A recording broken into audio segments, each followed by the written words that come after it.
Bismillahirrahmanirrahim. Assalamu alaikum to all students. Again, welcome in the class of computer science and also in e-learning program. Students, आज जो हम अपना topic discuss करने वाले हैं वो है SDLC, system development life cycle. अब पहले तो हम इसको डिटेल में देखते हैं कि जो इसका नेम है सिस्टम डेवलपमेंट लाइफ साइकिल, उसके क्या मीनिंग है। We know system is a combination of different components. कोई भी ऐसी चीज या सिस्टम जो मुख्तलिफ कंपोनेंट से मिलके बनता है।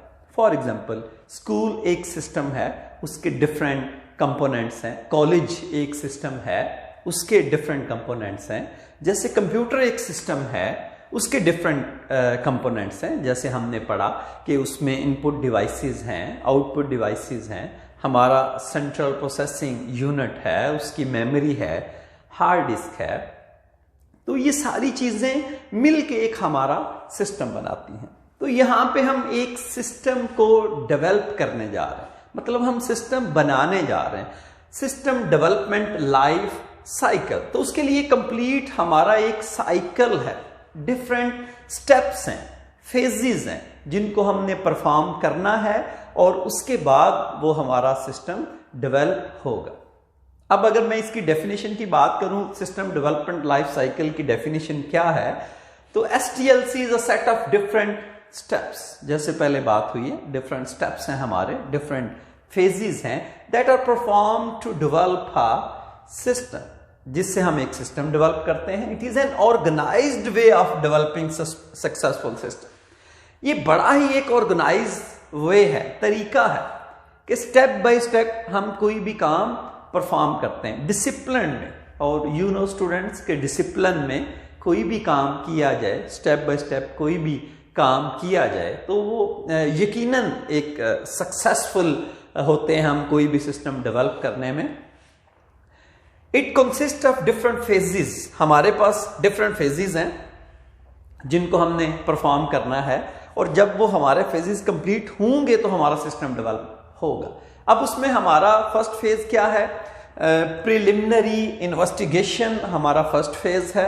सेकंड फेज है हमारा सिस्टम एनालिसिस। थर्ड फेज है हमारा system design, system coding, system testing, system implementation और सिस्टम मेंटेनेंस। तो ये सारे स्टेप्स परफॉर्म करने के बाद हम एक सिस्टम डेवलप कर सकेंगे।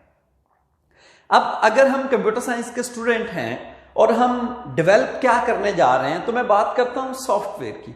नॉर्मली जो कंप्यूटर साइंस के स्टूडेंट होते हैं उनके लिए सॉफ्टवेयर डेवलप करना एक उनका ऑब्जेक्टिव हो सकता है, या उनका आप कह लें कि उनकी कोई रिक्वायरमेंट हो सकती है। या अगर हम किसी ऑर्गेनाइजेशन के अंदर जॉब कर रहे हैं और वो ऑर्गेनाइजेशन सॉफ्टवेयर से रिलेटेड है, तो यकीनन हम वहां पे कोई सॉफ्टवेयर डेवलप करेंगे। क्योंकि हम कंप्यूटर साइंस के स्टूडेंट्स हैं, तो मैं यहां पे सॉफ्टवेयर डेवलपमेंट की बात करूंगा। तो सबसे पहला हमारा फेज क्या है? Preliminary investigation. और अगर मैं इसके मीनिंग की बात करूं, इसके मीनिंग क्या होता है? प्रिलिमिनरी मीन इब्तदाई, और इन्वेस्टिगेशन क्या होता है? किसी भी चीज के बारे में तफ्तीश करना। और अगर इस फेज में हम करते क्या हैं, अगर मैं ये देखें व्हाट टू डू, कि हम क्या करेंगे इस फेज के अंदर। फॉर एग्जांपल, हमारा ऑफिस है या किसी भी ऑर्गेनाइजेशन का हम एक सॉफ्टवेयर बनाने जा रहे हैं, तो हम देखेंगे कि वो लोग पहले मैन्युअली काम कर रहे हैं, सारे काम रजिस्टर्स पे कर रहे हैं। फॉर एग्जांपल, मैं अगर कॉलेज की बात करूं, पंजाब कॉलेज की बात कर लेते हैं, तो अगर हमारा सिस्टम कंप्यूटराइज नहीं है और हमारे पास कोई सॉफ्टवेयर अवेलेबल नहीं है काम करने के लिए प्रॉपर, और हम एक नया सॉफ्टवेयर बनाना चाहते हैं, तो उसके लिए हमें प्रिलिमिनरी इन्वेस्टिगेशन के अंदर हमने ये देखना है कि हमने करना क्या है। फॉर एग्जाम्पल, हमारे जो क्लर्क्स हैं वो क्या क्या काम करते हैं, उनके पास स्टूडेंट्स का कंप्लीट रिकॉर्ड होना चाहिए, उनके पास उनके डिसिप्लिन वाइज कंप्लीट रिकॉर्ड होना चाहिए, उनके पास स्टूडेंट्स की कंप्लीट फी डिटेल होनी चाहिए, और उनके पास स्टूडेंट का सारा डाटा जो उन्होंने बोर्ड को प्रोवाइड करना है या यूनिवर्सिटी को प्रोवाइड करना है वो सारी इंफॉर्मेशन होनी चाहिए, और दूसरा उनके पास वो सारा डाटा भी होना चाहिए जो उन्होंने हेड ऑफिस को प्रोवाइड करना है।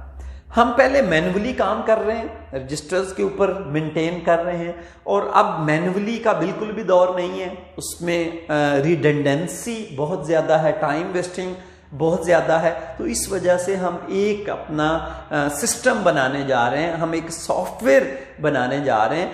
तो प्रिलिमिनरी इन्वेस्टिगेशन के अंदर हम देखेंगे कि हमने एक्चुअली करना क्या है।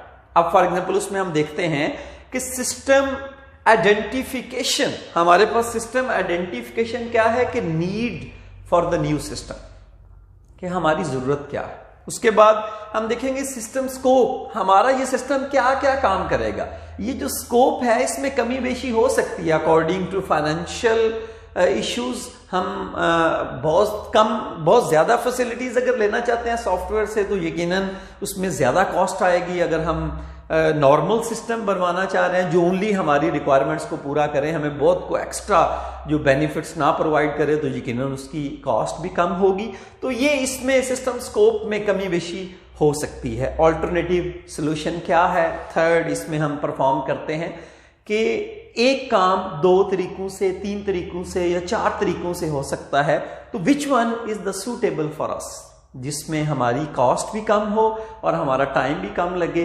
तो हम यहाँ पे ऑल्टरनेट सोल्यूशन देखते हैं। उसके बाद द फिजिबिलिटी स्टडी, कोई भी स्टूडेंट सिस्टम हम बनाने जा रहे हैं, कोई भी प्रोजेक्ट बनाया जा रहा है, चाहे वो प्राइवेट ऑर्गेनाइजेशन का है या किसी गवर्नमेंट ऑर्गेनाइजेशन का है, तो उसकी फिजिबिलिटी रिपोर्ट बनती है। क्या ये जो हम सिस्टम बनाने जा रहे हैं या हम ये जो काम करने जा रहे हैं, इज इट अफोर्डेबल और नॉट, क्या हम जितने इस पे पैसे लगाएंगे उतने इसके अच्छे नताइज हमें मिलेंगे, या हमारा टाइम बचेगा या हमारी कॉस्ट जो है वो कम होगी। तो अगर एक हम नया सिस्टम बनाएं और वो हमारे लिए उस पर कॉस्ट भी बड़ी ज़्यादा हो जाए और मतलूबा नताइज भी हमें ना मिले, तो फिर ऐसा सिस्टम बनाने का हमें कोई फ़ायदा नहीं। So system development life cycle में पहला हमारा जो फेज़ है प्रिलिमिनरी इन्वेस्टिगेशन, कि हमने क्या करना है, व्हाट टू डू, उसमें हम system identification, system scope, alternate solutions और फिजिबिलिटी स्टडी या फिजिबिलिटी रिपोर्ट इसके अंदर देखते हैं। तो ये हमारा फर्स्ट फेज था। The second phase is system analysis. Analysis किसी चीज का तज्जिया कर। अब हम फर्स्ट फेज से जो इब्तदाई हमने काम करने थे वो हमने देख लिए। अब हम सेकंड स्टेज पे चले गए। यहां पे हमने डिटेल्ड में स्टडी करना है हमारा जो करंट सिस्टम चल रहा है। फॉर एग्जाम्पल मैंने कहा पंजाब कॉलेज में जो हमारा ऑफिस है, जो अकाउंट ऑफिस है, वहाँ पे सारे क्लर्क्स जो हैं वो मैनुअली काम कर रहे हैं रजिस्टर्स के ऊपर। तो हमने उसको डिटेल में स्टडी करना है। अब उसमें हम डिफरेंट चीज़ें एनालाइज करेंगे, इंफॉर्मेशन गैदर करेंगे, उसमें हम इंटरव्यू करके भी डिफरेंट इंफॉर्मेशन ले सकते हैं, क्वेश्चंस करके भी डिफरेंट इंफॉर्मेशन ले सकते हैं, या सिस्टम में उन लोगों को काम करते हुए देख के ऑब्जर्वेशन से भी हम ये सीख सकते हैं या हमें उनकी रिक्वायरमेंट पता चल सकती हैं। सो हम देखते हैं कि हम सिस्टम एनालिसिस में क्या करते हैं, हाउ टू डू, कि ये काम कैसे परफॉर्म होगा। ये काम जो मतलूबा नताइज हैं या जो हम चाहते हैं, जो प्रिलिमिनरी इन्वेस्टिगेशन के अंदर व्हाट टू डू हम क्या करना चाहते हैं, तो उसको हाउ टू डू हम कैसे करेंगे, ये सारी बातें हम सिस्टम एनालिसिस के अंदर जो है वो देखते हैं। इसमें सबसे पहले हमारे पास नीड एनालिसिस है, you can say the requirements of the users and managers, कि हमारी एनालिसिस के अंदर यहाँ पे भी हमने रिक्वायरमेंट को देखते हैं कि हमारी रिक्वायरमेंट क्या है, लेकिन यहाँ पे हम सारी चीजें डिटेल में देखेंगे। करंट सिस्टम को डिटेल में स्टडी करेंगे। नीड एनालिसिस, जो हमारी रिक्वायरमेंट है उनको अगेन जो है यूजर्स की या मैनेजर जो हमारे हैं उनकी क्या प्रॉपर रिक्वायरमेंट्स, उनको अगेन देखेंगे। हम डाटा गैदर करेंगे। अब डाटा गैदर करने की डिफरेंट टेक्निक्स हैं। हम फॉर एग्जांपल अकाउंट ऑफिस में मैं चला जाता हूं, मैं क्लर्क से या तो उनका इंटरव्यू कर सकता हूं, उनसे डिफरेंट क्वेश्चंस कर सकता हूं, या वहां पे बैठ के देख सकता हूं कि स्टूडेंट कैसे ऑफिस में आता है, वो क्या क्या स्टूडेंट को प्रॉब्लम हो सकती है। वो फी चालान के लिए आता है, उसके रोल नंबर का कोई इशू हो सकता है, उसके डिसिप्लिन का कोई इशू हो सकता है। इट मीन्स मैं वहां पे बैठ के ऑब्जर्व करके भी डाटा गैदर कर सकता हूं। तो इट मीन्स के डाटा गैदर करना बहुत जरूरी है यहाँ पे। उसके बाद डाटा को एनालाइज करना, जो सारा डाटा हमने कलेक्ट किया, फॉर एग्जाम्पल कुछ डाटा हमने यहाँ पे कलेक्ट किया, कुछ डाटा हमने यहाँ पे डाटा गैदर किया, तो हम उसमें से अपना मतलूबा जो डाटा है वो निकालेंगे, इंफॉर्मेशन उसमें से निकालेंगे उसको प्रोसेस करने के बाद, जो हेल्प करे हमें सिस्टम को डेवलप करने, और उसके बाद हम एक उसकी एनालिसिस रिपोर्ट बनाएंगे। एक बात बता दूं स्टूडेंट्स कि हमारे फर्स्ट फेज के एंड पे भी एक रिपोर्ट बनती है जो हम हायर मैनेजमेंट को प्रोवाइड करते हैं, क्योंकि हमारे सुपरवाइजर्स हैं, मैनेजर्स हैं, हमारे एमडी हैं। अगर हम हमारी ऑर्गेनाइजेशन कोई सिस्टम बनाने जा रही है तो यकीनन हमारे जो ऑफिसर्स हैं, जो टॉप लेवल की मैनेजमेंट है, उनको हमने उसके बारे में रिपोर्ट देनी है। जब हमने फर्स्ट फेज पे काम करना है तो उसकी भी एक रिपोर्ट हमने उनको देनी है। जब सेकंड फेज पे काम करना है तो उसकी भी एक रिपोर्ट बना के हमने देनी है कि हमने डाटा को एनालाइज कर लिया है, हमने डाटा गैदर कर लिया है, हमने डाटा में से जो जो रिक्वायरमेंट थी, जो मतलूबा डाटा था वो बिल्कुल कंप्लीट हमें मिल गया। ये सारा हम रिपोर्ट में मेंशन करें। जब ये दो फेज हमारे कंप्लीट हो गए, the third phase is the system design. अब हम सिस्टम को डिजाइन करने की तरफ जाएंगे।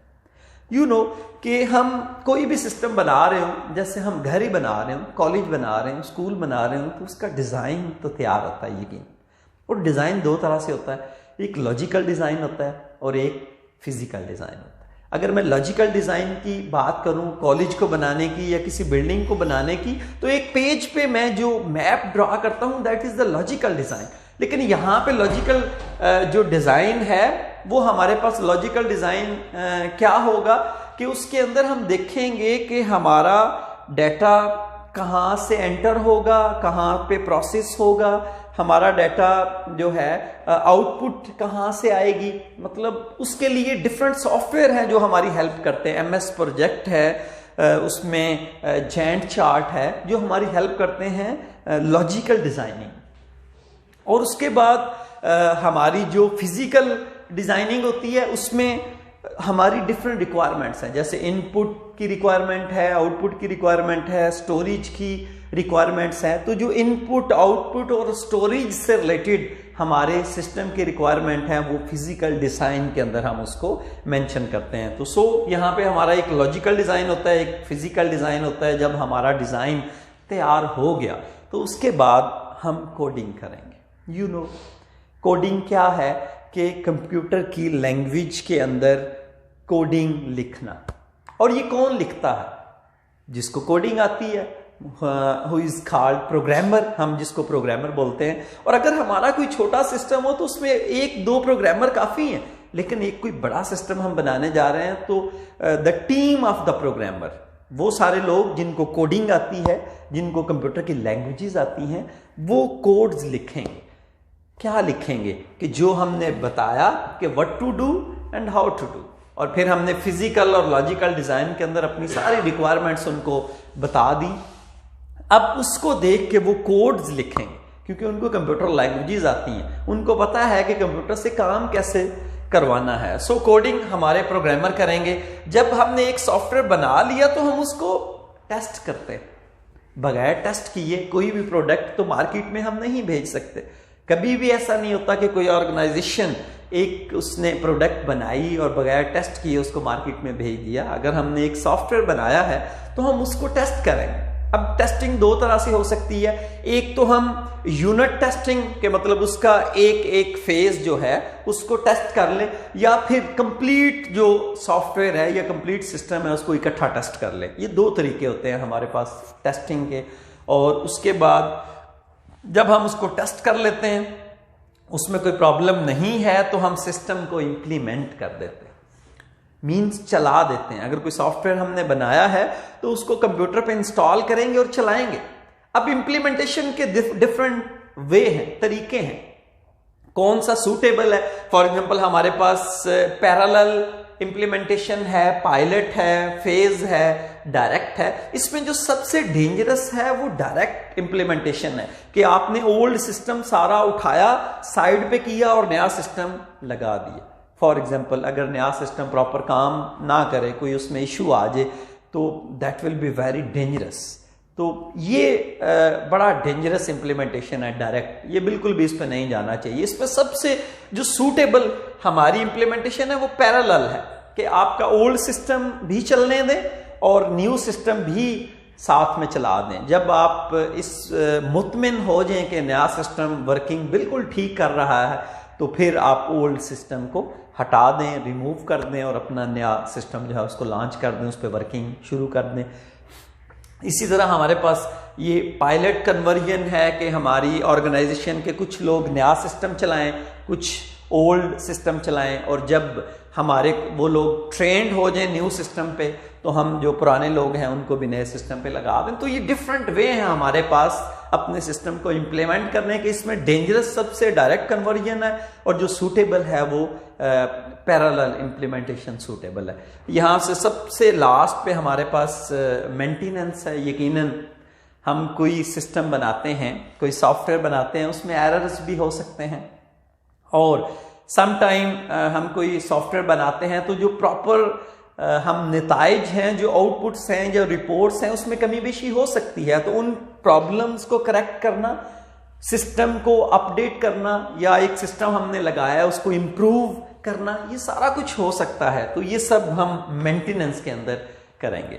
तो स्टूडेंट्स, ये एक कंप्लीट लाइफ साइकिल है कोई भी सिस्टम डेवलप करने के लिए, और ये that's a very important organisations के अंदर जब भी कोई नए सिस्टम बनाए जाते हैं तो इसको प्रॉपर फॉलो किया जाता है। आई होप कि आज का लेक्चर आपने अच्छे से अंडरस्टैंड कर लिया होगा। तो if you have any question, so student आप ग्रुप में वो क्वेश्चन मेंशन करें, I will answer you. So thank you, अल्लाह हाफिज़।